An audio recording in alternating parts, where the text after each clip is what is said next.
आप सभी को पहले तो मैं राम राम बोलता हूँ। चलो ये तो अच्छा लगा कि विपक्ष के लोग भी राम राम बोलना सीख गए हैं। और धन्यवाद देता हूँ मेरे तिजारा की जनता का कि जिनके माध्यम से मुझे आज राजस्थान की सबसे बड़ी पंचायत में बोलने का अवसर मिला है और जनता की मांग उठाने का अवसर मिलेगा। महामहिम राज्यपाल महोदय के भाषण पर मुझे बोलने का अवसर दिया है और महामहिम ने जो अपने वक्तव्य में कहा, उस वक्तव्य के माध्यम से आने वाले 5 वर्षों में जो हमारी सरकार राजस्थान की जनता ने चुनकर भेजी है, एक बहुमत, बड़े बहुमत के साथ में, यह सरकार आने वाले 5 वर्षों में उन सभी आयामों को प्राप्त करते हुए राजस्थान की जनता को एक सुखद जीवन का अनुभव कराएंगी। और निश्चित रूप से जिस प्रकार से इस सदन के अंदर कहा गया कि यह चुनाव माननीय प्रधानमंत्री जी श्री नरेंद्र मोदी जी के नाम पर लड़ा है, हम आपको बताना चाहते कि निश्चित रूप से लड़ा है। और दुनिया के एकमात्र नेता ऐसे हैं जिनके नाम से केवल विधानसभा, लोकसभा ही नहीं, अपितु वार्ड पंच का चुनाव भी उनके नाम से लड़ा जाता और जीता जाता है। ये दुनिया के एकमात्र नेता माननीय प्रधानमंत्री जी हैं। और आज हमें ये गर्व है हमारे माननीय प्रधानमंत्री जी पर, हमारी पार्टी पर, हमारी विचारधारा पर, कि राजस्थान की जनता ने जो पिछले 5 साल भ्रष्टाचार, गुंडाराज, महिलाओं के साथ में अपराध, शोषण, महिलाओं के साथ में बलात्कार, और मैं तो कहना चाहूँगा कि ये सरकार तो थी ही नहीं। जो पिछले 5 साल जो सरकार थी वो कोई जनता के मैंडेट की सरकार नहीं थी, वो पूर्ण रूप से बहुमत प्राप्त सरकार नहीं थी, वो जोड़ तोड़ की सरकार थी, रिश्वत पर चलने वाली सरकार थी, क्योंकि उसने विधायकों को खरीद कर सरकार चलाई थी।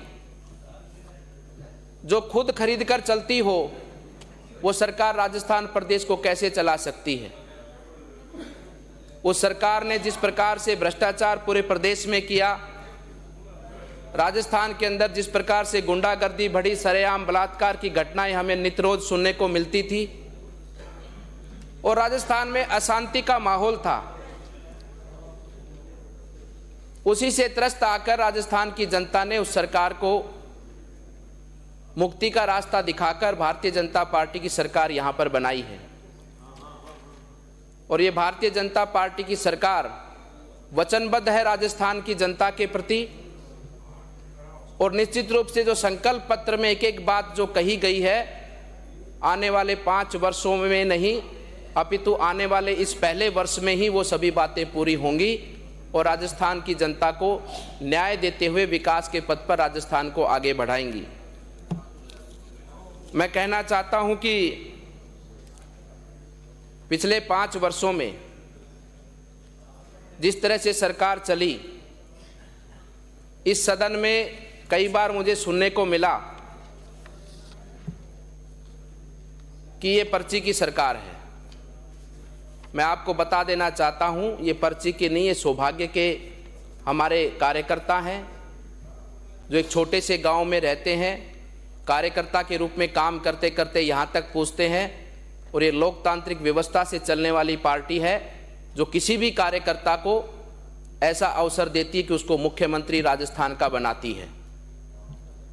ये विपक्ष की सरकार जो पिछले 5 वर्ष में रही वो वैसी सरकार नहीं है कि जिसके अंदर जिसके नेता जो आज सड़क पर हैं उनकी जी हुजूरी करे, उनके वहां पर मिन्नतें करें और जो ज़्यादा जितना चढ़ावा देकर आएगा वो उतना बड़ा पद पाएगा।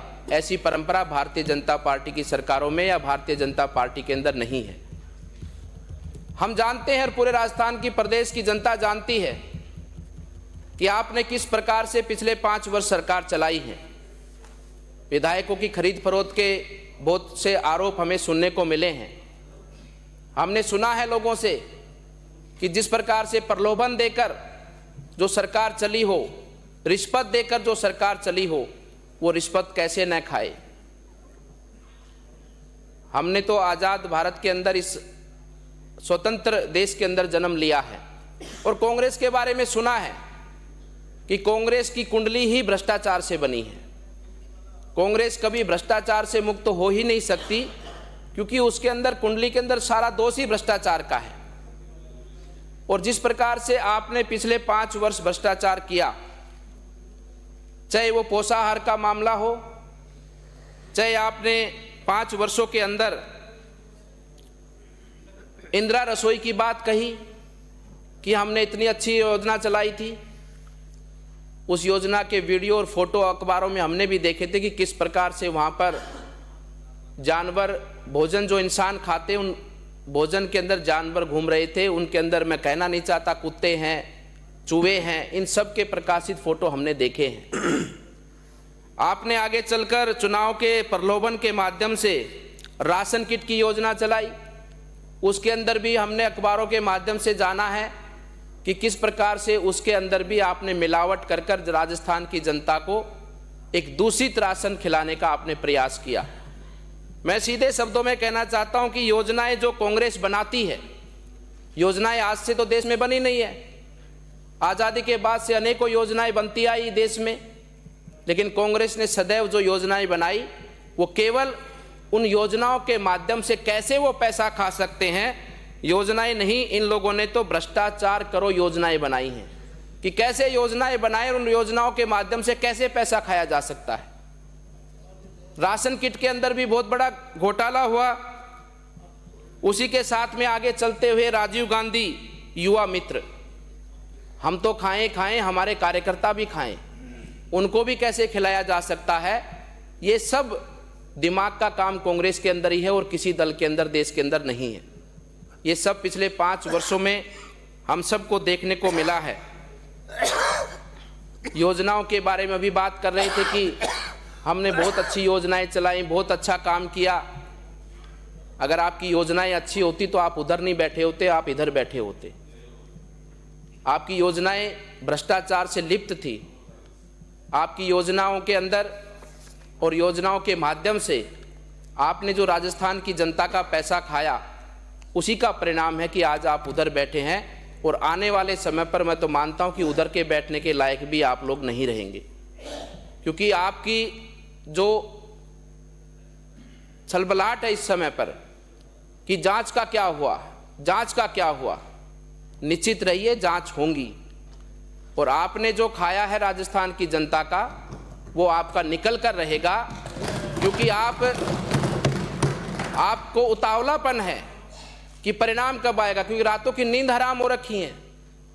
कब तक परिणाम आएगा, कितनी जल्दी जांच होंगी, क्योंकि डर है, भय है कि जांच होने के बाद में आपको राजस्थान में कहीं भी छुपने की जगह नहीं मिलेगी, क्योंकि आपने राजस्थान की मिट्टी तक को आप लोग खा गए हो। आपने जिस प्रकार से खनन हो, हर क्षेत्र के अंदर इतना व्यापक रूप से जो भ्रष्टाचार किया है, उसका परिणाम और उसकी जांच का परिणाम आने वाले समय पर आपको देखना और भुगतना पड़ेगा। राम मंदिर की भी बात हो रही थी कि राम मंदिर का निमंत्रण या राम का, अरे राम तो सबके हैं। हम तो आपको भी कहना चाहता है, भज लो राम नाम, हो जाएगा आपका भी कल्याण। और हमें प्रसन्नता इस बात की कि इनके नेता भी मंदिरों में जाने लगे। हम यही तो चाहते हैं कि आप लोग मंदिर जाना सीखें। और मैं तो नहीं, अब तो फोटो डालने लगे हैं, बताने लगे हैं मंदिर के बाहर, जानबूझ के नाटक करते कि मुझे मंदिर में प्रवेश नहीं करने दिया जा रहा, दिखा के जाने लगे। काफी प्रमाण है इस बात के। तो हम तो चाहते हैं कि सभी जाएं, संस्कारों को सीखें, संस्कारों को सीखें और अपने देश की परंपराओं को, देश के लोगों के कार्य को आगे बढ़ाने का कार्य करें, ना कि उसमें भ्रष्टाचार कर देश को लूटने का काम करें। मैं कहना चाहता हूं सदन के माध्यम से हमारे माननीय मुख्यमंत्री जी को भी कि विपक्ष के लोगों को एक बार जरूर राम मंदिर दर्शन के लिए ले जाना चाहिए। देखेंगे कि कौन से में कितनी भक्ति है। कोई दिल्ली से पूछेगा या बिना पूछे ही गाड़ी में बैठकर राम मंदिर जाएगा, ये भी पता स्पष्ट लग जाएगा राजस्थान की जनता को। मैं कहना चाहता हूं कि विराजे मैं अभी अध्यक्ष जी थोड़ा सा समय तो और तो समय साहब पहली बार बोला समय सीमा विधानसभा। मैं कहना चाहता हूं कि इस आने वाले समय के अंदर ये आपको भी अनुभूति होगी कि राजस्थान विकास के पथ पर बहुत ही अच्छी गति से आगे बढ़ेगा, लेकिन जिस प्रकार से आपने राजस्थान की जनता के साथ जो धोखा किया है, उस धोखे का भी, आपने जो भ्रष्टाचार किया है उस भ्रष्टाचार के परिणामों को भी राजस्थान देखेगा। आपने राजस्थान के लोगों का जो पैसा तुष्टीकरण की राजनीति के माध्यम से जिस प्रकार से लोगों को बांटा है, किसी के साथ भी जो बुरा होता है, हम बुरा करने वाले के पक्षधर नहीं हैं, लेकिन आपने तुष्टीकरण की राजनीति का जो पराकाष्ठा की है, एक व्यक्ति संप्रदाय विशेष का कोई किसी हादसे में मारा जाता है तो राजस्थान की कमाई का पैसा उसको इस प्रकार से लुटाया जाता है कि जैसे वो इनके परिवार का सदस्य हो। आपने जिस प्रकार से विधायकों पर जो पैसा लुटाया है, ये राजस्थान की जनता की कमाई का पैसा था, और निश्चित रूप से ये पैसा ये सरकार, वर्तमान की सरकार निकालेगी, और आपके किए की सज़ा जो राजस्थान के लोगों को आपने जो इस दुख के मोड़ पर